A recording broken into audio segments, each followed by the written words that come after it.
Bismillahirrahmanirrahim. Assalamualaikum warahmatullahi wabarakatuh. Alhamdulillahirabbil alamin wa bihi nasta'in ala umurid dunya waddin wassalatu wassalamu ala asrafil anbiya wal mursalin wa ala alihi wa sahbihi ajmain. Amma ba'd. Baik, sore hari ini kita lanjut perkuliahan fikih munakahat dengan materi yang akan kami bawakan. Saya Dimas Muhammad Malik bersama Abi Zalyani akan membawakan materi tentang talak. Baik, langsung saja ke pengertian talak.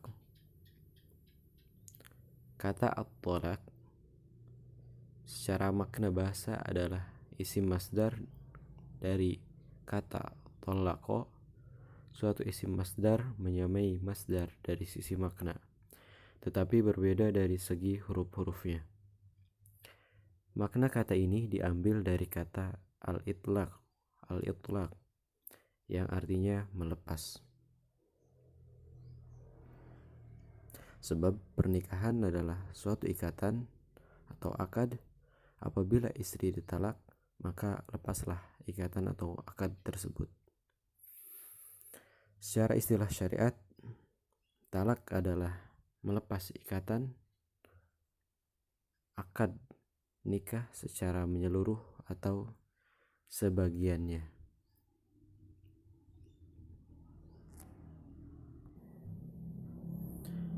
Sedangkan secara istilah, talak ialah perceraian yang dijatuhkan oleh suami terhadap istri dalam syariah. Talak digunakan sebagai cara yang sah untuk mengakhiri suatu perkawinan. Meskipun Islam memperkenankan perceraian, tapi itu harus didasari atau disertai dengan alasan-alasan yang kuat. Dan talak ini istilahnya digunakan sebagai jalan akhir dalam keadaan yang sangat mendesak. Dikutip dari Ensiklopedia Islam, mazhab Hanafi dan Hambali, talak ialah pelepasan ikatan perkawinan secara langsung atau pelepasan ikatan perkawinan di masa yang akan datang. Nah, secara langsung di sini yaitu ketika ucapan talak tersebut dinyatakan, maka hukumnya berlaku saat itu juga. Sedangkan maksud dari di masa yang akan datang itu adalah berlakunya hukum talak tersebut tertunda oleh suatu hal. Kemungkinan talak seperti ini adalah talak yang dijatuhkan dengan syarat.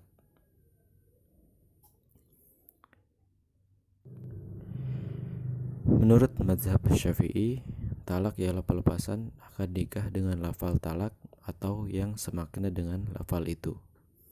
Sedangkan yang terakhir menurut ulama mazhab Maliki ialah talak ialah suatu sifat hukum yang menyebabkan gugurnya kehalalan hubungan suami istri.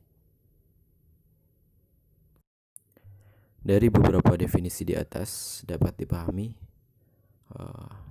bahwasanya talak ialah perbuatan yang menyebabkan putusnya ikatan perkawinan, yang dengan itu pula gugurlah kehalalan hubungan antara suami istri. Baik, kali ini kita ke dasar hukum. Di dalam Al-Quran, ayat 229 surah Al-Baqarah, A'udzubillahi minasyaitonirrajim. At-talaqu marratan فإمساكم بمعروف أو تسريح بإحسان, yang artinya talak yang dapat dirujuk itu 2 kali. Setelah itu boleh rujuk lagi dengan cara yang ma'ruf atau menceraikan dengan cara yang baik. Di ayat lain, di surat yang lain, Ya ayyuhan nabiyyu idza talaqtumun nisaa fatalliquhunna li'iddatihin.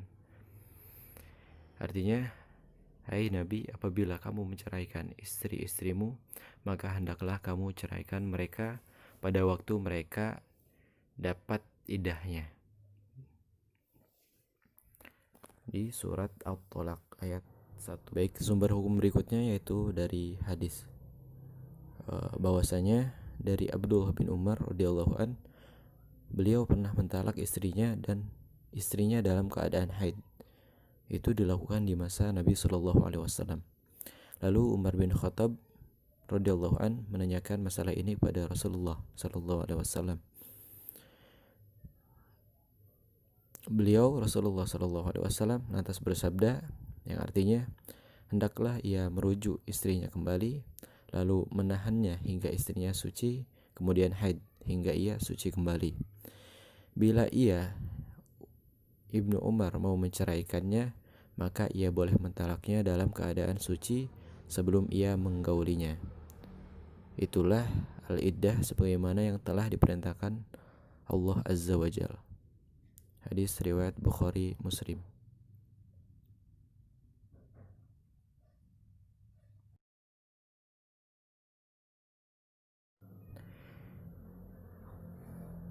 Selanjutnya, ulama salaf dan khalaf sepakat bahwa hukum talak adalah mubah, meskipun dalam beberapa keadaan ada yang menghukuminya makruh.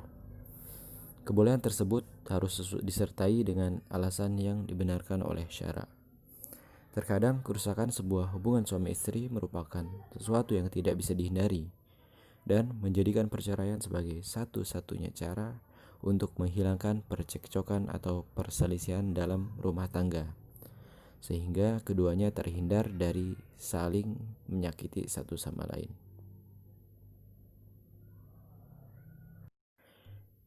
Berikutnya yaitu tentang rukun dan syarat talak. Rukun ialah unsur pokok yang harus ada dalam talak, dan terwujudnya talak tersebut bergantung pada ada dan lengkapnya unsur-unsur yang dimaksud. Adapun rukun talak yang menjadi kesepakatan ulama yakni ada 4. Yang pertama suami, yang kedua istri, yang ketiga sigot, yang keempat qasad. Yang pertama suami. Suami adalah orang yang memiliki hak talak dan yang berhak menjatuhkannya.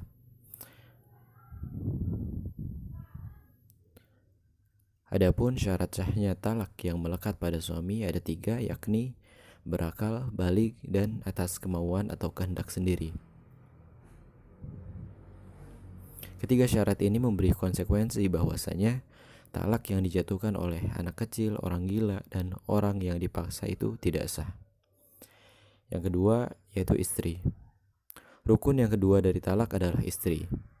Hal ini menunjukkan bahwasanya talak tidaklah sah apabila dijatuhkan pada wanita yang bukan istrinya.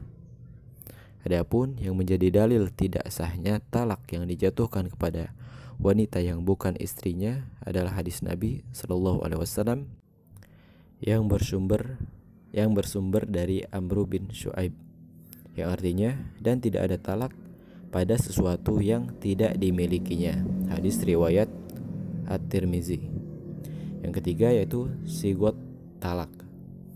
Jumhur ulama berpendapat bahwa talak terjadi bila suami yang ingin menceraikan istrinya mengucapkan ucapan tertentu yang menyatakan bahwa istrinya itu telah lepas dari wilayahnya. Dengan kata lain, apabila suami hanya berkeinginan atau meniatkan tetapi belum atau tidak mengucapkan apa-apa, maka keadaan itu belum dihukumi sebagai talak.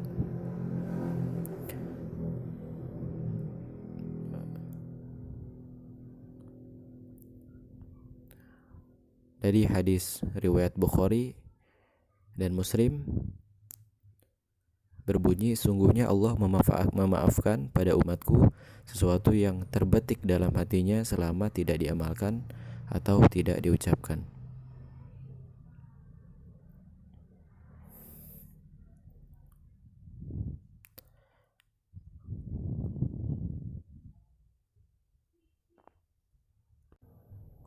Yang keempat yaitu qasad atau kehendak, yakni ucapan talak itu memang dimaksudkan oleh orang yang mengucapkannya untuk talak, bukan untuk yang lain.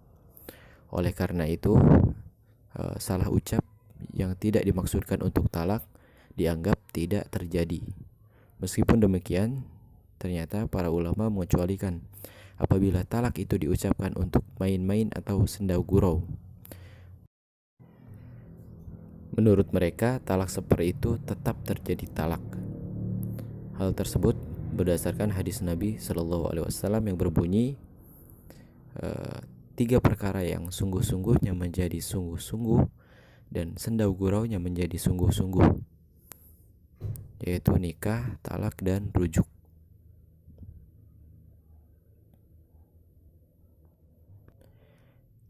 Ini artinya bahwasanya ucapan talak ini tidak boleh dipermainkan atau dijadikan senda gurau. Baik, pembahasan terakhir yaitu syarat talak. Yang pertama, bagi yang menjatuhkan talak adalah suami yang sah, balik, berakal sehat, dan menjatuhkan talak atas kehendaknya sendiri.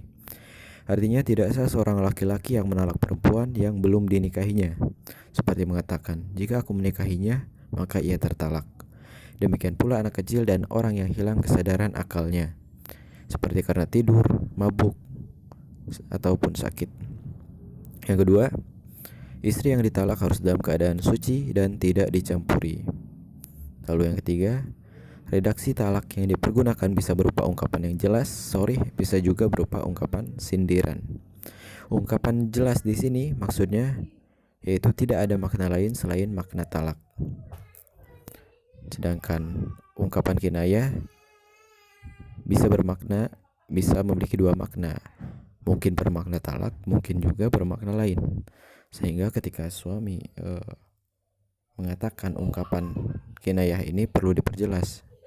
Contohnya, suami kepada istrinya mengatakan, pulanglah kamu ke rumah ibumu, atau kembalilah kamu ke rumah ibumu. Nah, ini harus diperjelas apakah yang dimaksudkan suami itu adalah ungkapan kinayah untuk talak ataupun bukan. Baik, itu yang bisa saya sampaikan.